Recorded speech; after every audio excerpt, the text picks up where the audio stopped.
नमस्कार, good morning. एक बार फिर से सभी विद्यार्थियों का स्वागत है भाई। तो हम गणितीय आगमन सिद्धांत पढ़ रहे थे भाई। हमारी एक्सरसाइज नंबर 4 चल रही थी क्लास 11th के लिए, जिसमें हमने कुछ क्वेश्चन कर लिए थे और कुछ क्वेश्चन हमारे रह रहे थे। तो हमारे इस टाइप के क्वेश्चन चल रहे थे भाई। एक मैंने करवा भी दिया था कि 11 से भाज्य है। देखो दोनों सेम तरीके रहेंगे। अगर वो 3 का एक गुणज है, अगर ये लिख देता, अगर इसके अलावा अगर वो ऐसा लिख देता कि 3 से विभाजित है, यानी 3 का पूरा पूरा भाग चला जाता है, तो इन दोनों तरीके में एक ही मेथड रहेगा भाई। क्या रहेगा? एक ही मेथड रहेगा। चाहे वो 3 का गुणज कह दे या 3 से विभाज्य कह दे, तो दोनों का मतलब एक ही है भाई। जो संख्या 3 से गुणज होगी, यानी 3 का गुणज होगी। 3 का गुणज का मतलब क्या हुआ भाई? 3 के मल्टीपल में, यानी 3, 6, 9, 12, 15, 18 इस तरीके से जो संख्या चल रही है उसको हम 3 का गुणज बोलते हैं भाई। और जो ये 3 का गुणज है, इसी के अंदर हमेशा 3 का भाग चला जाएगा। जैसे देखो 3 है, उसके बाद 6 का मतलब 3 गुणा 2, फिर 9 का मतलब 3 गुणा 3। इस तरीके से इनको हम बोलते हैं 3 का गुणज। 4 का गुणज मतलब 4 के गुणा का अंक है, जो 4, फिर 8, फिर 12, फिर 16, फिर 20। इस तरीके से उनको बोलेंगे हम 4 का गुणज, यानी 4 का मल्टीपल। ठीक है। अच्छा, तो 3 का गुणज देखो क्वेश्चन में वो थोड़ा सा बदलाव भी कर सकता है। वो ऐसा लिख सकता है कि ये जो दिया गया है ये 3 से विभाज्य है। विभाज्य का मतलब 3 का भाग चला जाता है भाई। अगर 3 का भाग जाएगा तो बताओ वो 3 का गुणज होना चाहिए कि नहीं होना चाहिए? बिल्कुल। अगर वो 3 का भाज्य है या 3 से विभाजित है तो लिख दे, तब भी यही मेथड रहेगा। 3 का गुणज है तब भी यही मेथड रहेगा, क्योंकि जो संख्या 3 का गुणज होगी वो संख्या 3 से विभाजित अवश्य होगी, कंपलसरी होगी भाई। थोड़ा सा मेथड डिफिकल्ट है समझना। देखो सबसे पहले आप इसको Pn के इक्वल लिखोगे। किसके इक्वल लिखोगे? Pn के इक्वल लिखोगे। आपने Pn के इक्वल लिखा, उसके बाद आप लिखोगे n इज इक्वल टू 1 के लिए, यानी n बराबर 1 के लिए जो आपका स्टेटमेंट है, जो आपका कथन है, वो ट्रू होना चाहिए, सत्य होना चाहिए भाई। चलो, तो P यानी P1 यानी भाई इसके अंदर LHS और RHS ऐसा कुछ है नहीं। इसी के अंदर हमें वैल्यू रख के देखनी पड़ेगी और वो 3 का गुणज होनी चाहिए भाई। 3 का क्या होनी चाहिए? गुणज होनी चाहिए। देखो यहाँ लिखो आप 1, फिर ये देखो 1 + 1 यानी 2, फिर प्लस, सारे मल्टीप्लाई में है भाई। 1 + 6, 1 + 5 यानी 6, यानी हमारे पास 12 आ गया। क्या आ गया? 12। क्या मैं 12 को 3 × 4, 3 गुणा 4 लिख सकता हूँ? बिल्कुल लिख सकता हूँ। देखो 3 इसके गुणा के अंदर है, तो इसका मतलब ये 3 का एक गुणज है। 3 का एक क्या है? गुणज है भाई। गुणा का अंक है कि नहीं है? ये देखो 3 और गुणा में 4 है, तो इसका मतलब 12 3 का गुणज है। 3 के गुणज मतलब 3 के मल्टीपल भाई। जैसे 3, 6, 9, 12, 15, 18 इस तरीके से चलते जाएंगे। 3 के गुणा में कुछ भी लिख दो, वो 3 का गुणज होगा भाई। ठीक है। चलो सर, ये आ गया 3 का एक गुणज है। अगर मैं आपसे पूछूं क्या ये 4 का गुणज है क्या, तो आप कहोगे कि सर बिल्कुल 4 के गुणा में 3 है, तो इसका मतलब ये 4 का गुणज भी है। 4, 8, 12, 16, 20, 24, 28, 32 इस तरीके से चलेगा। गुणज का मतलब है कि उसके गुणा में अवश्य होना चाहिए। जैसे 3 के मल्टीपल में 4 है, 4 के मल्टीपल में 3 है, तो ये गुणज है भाई। 3 का भी है और ये 4 का भी है। चलो आगे देखो, n बराबर 1 के लिए जो हमारा कथन है वो सत्य है। पहली 2 कंडीशन कंप्लीट। पहली तो सिंपल है, Pn के इक्वल लिखना है। n बराबर 1 के लिए स्टेटमेंट सत्य होना चाहिए। फिर लिखेंगे हम कि माना n बराबर k के लिए कथन सत्य है। ये हमने मानना है भाई। क्या किया हमने? मानना है कि n बराबर k के लिए जो आपका कथन है वो सत्य है, ये हमने माना है भाई। जब आप मानोगे तो इस n की जगह आप k लिख दो तो क्या हो जाएगा? p k फिर डॉट, फिर क्या आ जाएगा? k plus 1 k plus 5 k plus 1 k plus 5। तो पीछे क्या लिखना पड़ेगा? 3 का एक गुणज है, 3 का एक गुणज है, ये हमने माना है भाई। लेकिन आप इसको इस रूप में नहीं लिखोगे।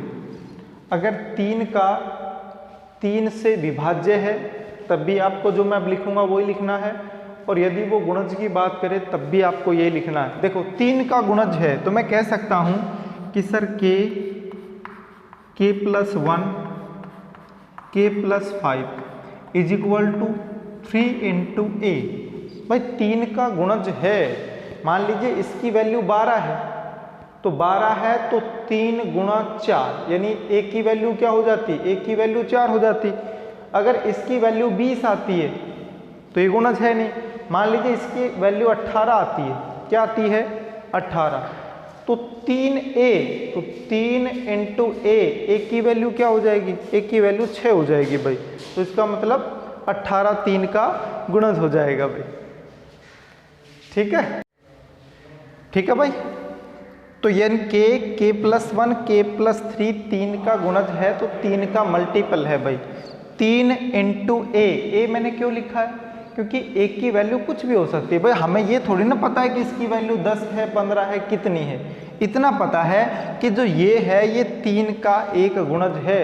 अब 3 का एक गुणज है तो ये 6 भी हो सकता है, 9 भी हो सकता है, 12 भी हो सकता है, 15 भी हो सकता है, लेकिन मुझे नहीं पता क्या है, इसलिए 3 गुणा में a की वैल्यू कुछ भी हो सकती है भाई। और यही हमारी इक्वेशन फर्स्ट रहेगी। अगर विभाज्य पूछे 3 से विभाज्य है तब भी आपको यही लिखना पड़ेगा। क्यों? क्योंकि अगर कोई संख्या 3 से गुणज है, 3 का गुणज है, तो वो 3 से विभाजित निश्चित होगी। क्योंकि जैसे ही बटा में 3 लिखोगे 3 से 3 कट जाएगा, मतलब 3 का भाग चला गया है। ठीक है, चलो भाई अब क्या करना है? अब फिर से वो लिखेंगे n बराबर k प्लस 1 के लिए, n बराबर k प्लस 1 के लिए। अब n बराबर k प्लस 1 के लिए कथन सत्य है या असत्य है? तो देखो भाई क्या आएगा। n बराबर k प्लस 1 के लिए p k प्लस 1, तो यहां लिखो भाई k प्लस 1 k प्लस 2। देखो यहाँ k प्लस 1, यहाँ k प्लस 1 और प्लस 1, तो क्या हो जाएगा? k प्लस 2, k प्लस 1 और प्लस 5, तो क्या हो जाएगा? k plus 6। 3 से विभाज्य है, 3 से विभाज्य लिख दो या 3 का एक गुणज है भाई। विभाज्य नहीं, यहाँ गुणज दे रखा है, तो 3 का एक गुणज है। अगर विभाज्य की बात करता तो हम लिख देते 3 से विभाज्य है, 3 का एक गुणज है। ये हमें प्रूव करके दिखाना पड़ेगा भाई, सत्य सिद्ध करके दिखाना पड़ेगा। चलो इसका ये पार्ट लेके चलेंगे और 3 का गुणज हमें लेके आना है भाई। तो हमारे पास देखो क्या है, हमारे पास है sir k plus 1, sir k plus 2 और सर हमारे पास है k प्लस 6। हमें इसको सोल्व करके हमें ये लेके आना है कि ये 3 का गुणज है, मतलब ये हुआ कि 3 आगे आना चाहिए। जैसे 3 का गुणज ये है ना, तो 3 और गुणा में कुछ भी हो लेकिन 3 आना कंपलसरी है भाई। यहाँ तो कुछ ऐसा है ही नहीं, तो सर क्या करें? तो देखो इसको हम यूज करते हैं। देखो इसमें और इसमें आपको क्या दिखाई दे रहा है कि सर k+1 है, लेकिन यहाँ पे भी k+1 है, दोनों के अंदर है। k+2 है सर, इसमें नहीं है। k+6 है सर, इसमें नहीं है। मतलब सिर्फ आपके पास k+1 है। जब आपके पास k+1 है तो समीकरण 1 से k+2 k+6, ध्यान देना, समीकरण 1 से k+1 की वैल्यू निकालना भाई। k+1 की वैल्यू निकालोगे तो 3a, यानी 3a बटा में क्या आने वाला है, इस k को इधर भेज दो, k+5 को इधर भेज दो, इसका मतलब k और k+5। यहां मैंने k+1 की वैल्यू निकाली है भाई, तो बराबर 3a है, तो ये गुणा में है तो भाग में चला गया, ये गुणा में है तो ये भी किस में चला जाएगा, भाग में चला जाएगा। तो जहां पे k+1 था उसकी जगह 3a/k k+1। तो बताओ हमारे पास क्या आया सर, सारे मल्टीप्लाई में है तो 3, उसके बाद a k+2 k+6। देखो ये तो ऊपर है भाई, एलसीएम लेना नहीं है क्योंकि इनके बीच में प्लस माइनस नहीं है, तो सारे गुणा में है। अपॉन में है k+5। देखो यहां जो मैं गोला लगा रहा हूं इसके गुणा के अंदर 3 है कि नहीं है भाई। 3 का गुणज मैंने अभी तो बताया था कि 3 और गुणा में कुछ भी हो कोई मतलब नहीं है, वो 3 का गुणज होगा, और 3 के गुणज जो भी हैं वो 3 से विभाज्य भी होगा। जैसे इसके बटा में 3 लिखोगे, बताओ 3 से 3 कटेगा नहीं कटेगा सर, बिल्कुल कटेगा। इसका मतलब ये हुआ कि सर 3, और जो मैंने गोला लगा रखा है ना इसको मैंने b मान लिया, मतलब इसकी वैल्यू कुछ भी हो सकती है भाई, हमें मतलब नहीं, हमें क्या चाहिए था कि 3 का गुणज होना चाहिए। तो देखो 3 के गुणा में है कि नहीं है, ये बिल्कुल है भाई ये 3 के गुणा में है कि नहीं है, बिल्कुल 3 के गुणा में है। तो 3 के गुणा में है तो इसकी वैल्यू कुछ भी हो, हमें तो 3 के गुणा में कोई संख्या लेके आनी थी, और 3b यानी 3 का एक गुणज है, 3 का एक गुणज है, और यही हमें प्रूव करना था भाई। अगर 4 का गुणज है सिद्ध करना हो तो 4 इंटू में कुछ भी आए कोई मतलब नहीं है, मतलब फिक्स है कि 4 बाहर आना चाहिए। अगर वो आपसे कहे कि x+y का गुणज है तो x+y बाहर आना चाहिए, अंदर कुछ भी हो, चाहे गुणज आ जाए, देखो यहाँ चाहे गुणज आ जाए तो भी यही तरीका रहेगा, और यहाँ यदि भाज्य आ जाए तब भी यही तरीका रहेगा। अगर इसी क्वेश्चन में ये लिख दूं कि 3 से भाज्य है तब भी आप यही क्वेश्चन करोगे यहाँ तक। क्यों?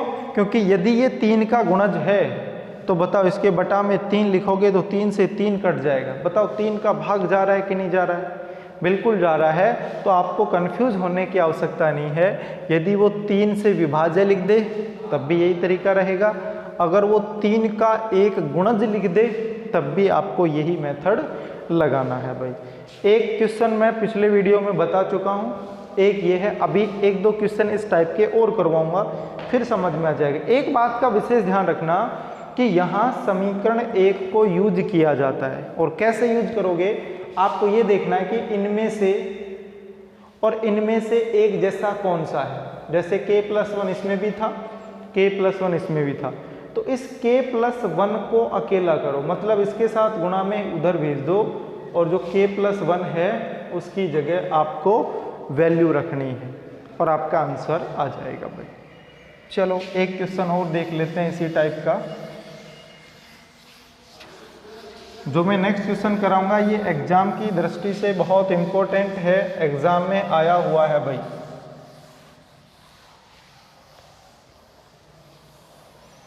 समझने की कोशिश करना भाई, आगे जो क्वेश्चन कराऊंगा ये एग्जाम की दृष्टि से बहुत ही इंपॉर्टेंट है, ठीक है। नेक्स्ट क्वेश्चन है क्वेश्चन नंबर 20 हमने करवा दिया था, 21 देख लो क्या है 21 ये कह रहा है कि सर x की पावर 2n माइनस y की पावर 2n, ठीक है। और हमें कहा गया है कि x प्लस वाई से भाज्य है, x प्लस वाई से भाज्य है। देखो भाई पिछली वीडियो में मैं बता चुका हूं कि भाज्य और गुणज, यदि कोई संख्या 3 का गुणज है तो वो हमेशा 3 से भाज्य होगी भाई। भाज्य का मतलब उसमें 3 का भाग चला जाएगा। यहाँ x प्लस वाई से भाज्य है, या इसकी जगह वो लिख सकता है x प्लस वाई का एक गुणज है। तो दोनों क्वेश्चन एक ही है, कंफ्यूज नहीं होना है, तरीका एक ही रहेगा जो मैं समझाऊंगा। आपके एग्जाम में ये क्वेश्चन आ चुका है भाई। देखो कैसे, सबसे पहले ये हमारा एक स्टेटमेंट है, इसको Pn के इक्वल लिखेंगे कि x की पावर 2n माइनस वाई की power 2n x plus y से भाज्य है, मतलब इसमें x प्लस वाई का भाग चला जाता है। चलो भाई, तो n बराबर 1 के लिए, n बराबर 1 के लिए मतलब ये हुआ कि n की जगह आपको 1 लिखना है भाई, तो लिखो 1। तो क्या हो जाएगा सर P1 x, n की जगह 1 लिखोगे तो x स्क्वायर माइनस n की जगह 1 लिखोगे तो y स्क्वायर। अच्छा इसमें फॉर्मूला लगेगा कि नहीं लगेगा? कौन सा लगेगा कि sir a square minus b square, यानी a square minus b square, तो a plus b a minus b, एक बार जोड़ना है तो एक बार घटाना है भाई। यानी एक बार तो मैंने जोड़ दिया और एक बार मैंने घटा दिया। अब मेरे को बताओ कि ये संख्या है, ये x प्लस वाई का गुणज है कि नहीं है? सर कैसे है? देखो x प्लस वाई ये रहा और इसके गुणा में कुछ भी हो तो ये x प्लस वाई का गुणज है। और इसमें जब आप भाग दोगे, देखो बटा में x प्लस वाई करोगे तो x प्लस वाई से x प्लस वाई कट जाएगा कि नहीं कट जाएगा, मतलब डिवाइड भी हो रहा है। और हमें भी तो यही बताना है कि x प्लस वाई से भाज्य है, तो यहाँ लिखेंगे x प्लस वाई से भाज्य है। अरे तुम खुद बता सकते हो भाई, जब इसमें x प्लस वाई का भाग दोगे तो x प्लस वाई से x प्लस वाई कट जाएगा भाई, तो x प्लस वाई से भाज्य है। फिर लिखना पड़ेगा कि माना, या वो भी लिख सकते हो कि n बराबर 1 के लिए जो कथन है वो सत्य है भाई। ये तो हर में चल रहा है, n बराबर 1 के लिए जो आपका कथन है वो सत्य है। और गणितीय आगमन सिद्धांत में आपको हमेशा सत्य ही मिलेगा, ठीक है। फिर आप लिखोगे कि सर माना n बराबर k के लिए, माना n बराबर k के लिए जो आपका कथन है वो सत्य है, ये हमने मानना है भाई। n बराबर k के लिए जो हमारा कथन है वो सत्य है, ये हमने मान लिया है। अब जब n बराबर k के लिए हमारा कथन सत्य है तो भाई फिर क्या आना चाहिए? फिर आना चाहिए सर पी के x की पावर 2n यानी 2k माइनस y की पावर 2k, क्योंकि n की जगह तो k लिखना है। और पीछे क्या लिखोगे? x प्लस वाई से भाज्य है। अच्छा ये तो आपको लिखना नहीं है भाई, इससे हमारा क्वेश्चन सोल्व होगा नहीं। ये तो ये बता रहा है कि भाई इसके अंदर x प्लस वाई का भाग चला जाता है। जब इसमें x प्लस वाई का भाग कब जाएगा? सर इसमें यदि x प्लस वाई का भाग चला जाता है तो ये जो संख्या है ये x प्लस वाई की गुणज होना कंपलसरी है भाई, ठीक है। तो मैं ऐसे लिख दूं कि x की पावर 2k माइनस वाई की पावर 2k ये बराबर होगी। ये संख्या किसके बराबर होनी चाहिए?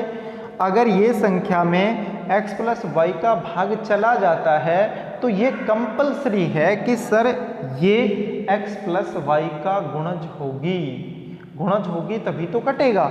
यानी x प्लस वाई और इनटू में ए बी सी डी कुछ भी लिख दो भाई, बस ये तो ये बता रहे कि हाँ ये x प्लस वाई का गुणज है, भाग दोगे तो x प्लस वाई से x प्लस वाई कट जाएगा और a बच जाएगा भाई।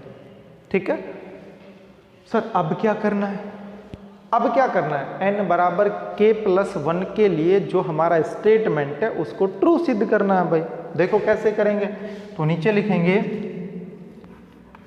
n बराबर k प्लस 1 के लिए, n बराबर k प्लस 1 के लिए क्या आएगा? देखो p k प्लस 1 फिर डॉट लिखो भाई यहाँ पे x की पावर, यहाँ देखो k प्लस 1 लिखोगे तो 2 का मल्टीप्लाई k से भी होगा और प्लस 1 से भी होगा, तो क्यों ना मैं 2k प्लस 2 लिख दूँ माइनस, फिर y की पावर भी 2k प्लस 2 और पीछे लिखना पड़ेगा कि x प्लस वाई से भाज्य है,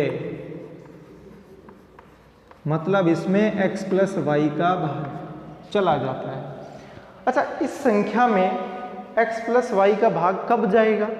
सर इस संख्या में x प्लस वाई का भाग तब जाएगा तब ये संख्या x प्लस वाई की गुणज होगी, मतलब अगर x प्लस वाई और पीछे कुछ भी हो x प्लस वाई आगे होना चाहिए, क्योंकि आगे होगा तो x प्लस वाई जैसे ही भाग दोगे तो ये दोनों कैंसिल हो जाएगा। ठीक है, मतलब ये हुआ कि हमें इस संख्या को सोल्व कर कर x प्लस वाई को आगे लिखे आना है भाई, आगे आ जाएगा, इसका मतलब वो गुणज कहलाएगा और गुणज में उस संख्या का भाग चला जाता है भाई। तो चलो इसका LHS पार्ट कहें या फिर ये पार्ट कहें कि x की पावर 2k प्लस 2, y की power 2k plus 2।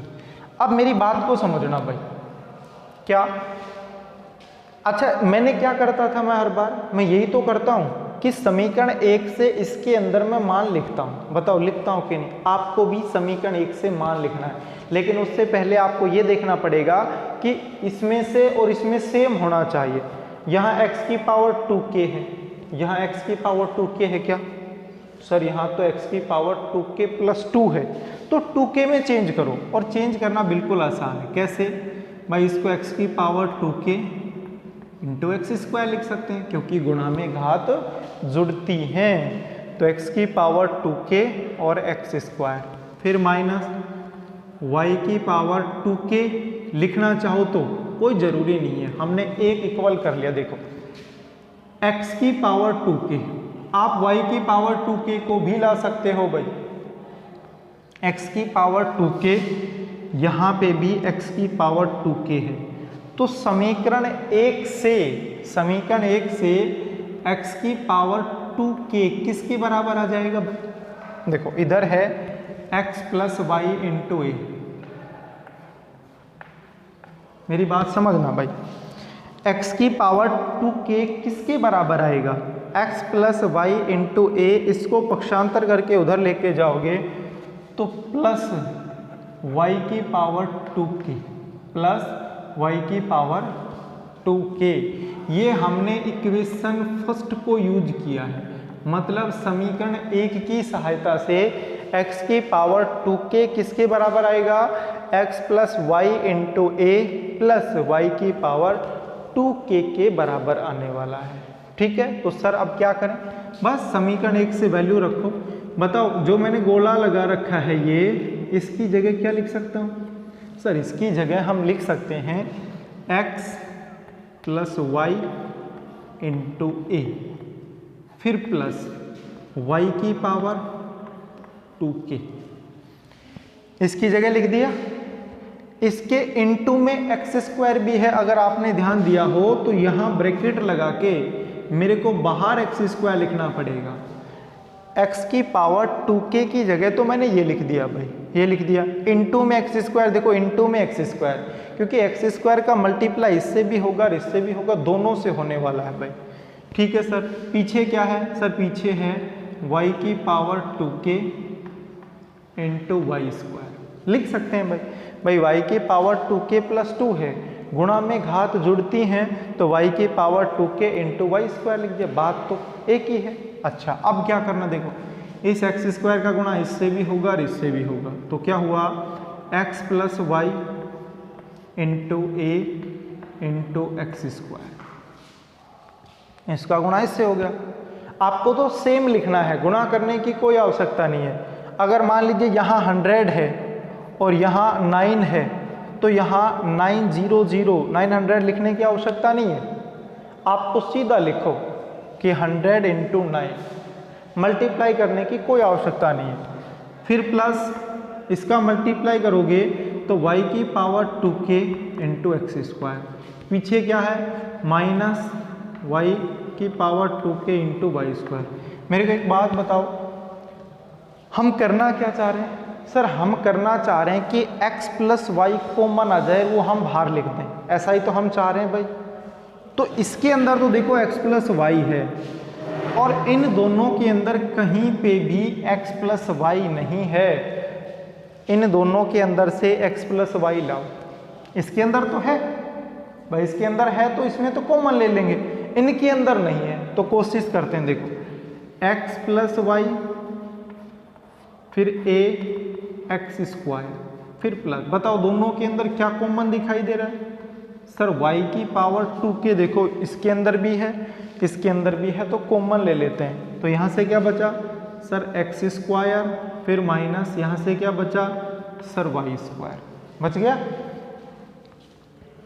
x plus y into ए इंटू एक्स स्क्वायर, फिर प्लस y की पावर 2k,